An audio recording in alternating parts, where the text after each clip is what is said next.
Ovo nam je redovna šetnja u školi, u jednom selu, gde živimo pas i ja. I jedna mačketina.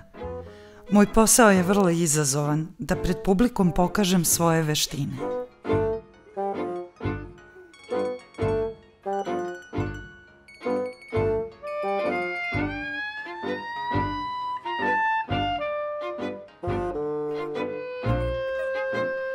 Moja umetnost se obraća deci.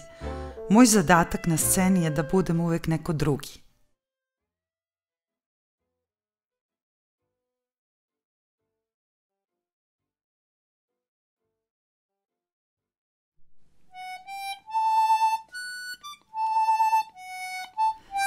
Verovali ili ne, i ja sam nekada bila beba. Baš slatka beba. Kao i sva deca, išla sam u školu. U stvari, baš sam bila uzorno dete. I onda sam rasla i rasla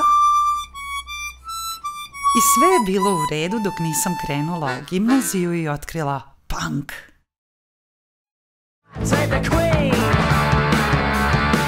Bunt, rušenje sistema, odbijanje autoriteta. Sve je to bilo deo doba u kome sam odrastala. Pa nisam bila baš mnogo pametna tada. Da sam mogla, poslala bih sebi poruku iz budućnosti. Draga Sani, ne traći vreme na gluposti. One su i onako prateći deo života. Skoncentriši se na sebe i svoje znanje. P.S. Sledeće nedelje dobijaš ukor zbog neprimerenog nastupa u javnosti, pa te molim, uzdrži se. Može i bez toga. No, konačno me i ta faza panka prošla. Te sam odlučila da budem glumica. O ne, vikali su odmah roditelji. Šta će ti to? A to je bez veze. Od čega ti misliš da živiš? To je samo pusta želja. Ni za šta za to ja nisam marila. I tako su onda prošle neke godine, neki fakulteti, neke malo bolje škole, neke malo lošije škole, neke velike ljubavi, neke male ljubavi. I onda se konačno ukazala prilika da upišem glumu i lutkarstvo na akademiji u Bugarskoj. Ja sam joj isto rekao da sam ja težak posao, ali ona hoće ženska da studira, pa nek studira onda, šta da je radim. Ništa nije vredelo.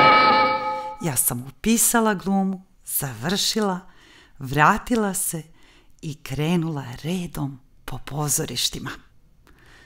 Ali sva su vrata bila zatvorena. Čekaj, šta sad to u stvari znači?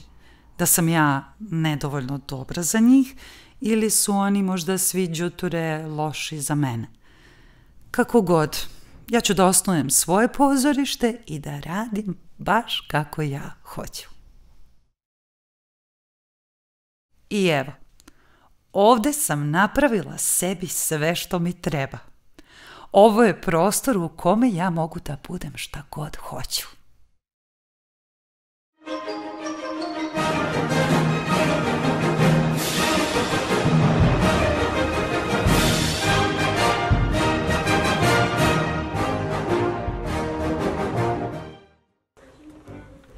Spajam pozorište i modernu tehnologiju.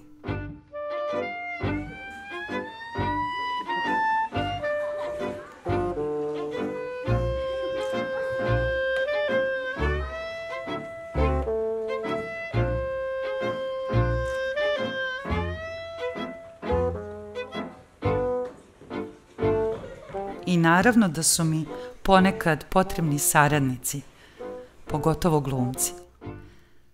Pravim lutke i pripremam digitalne zapise za serije za decu.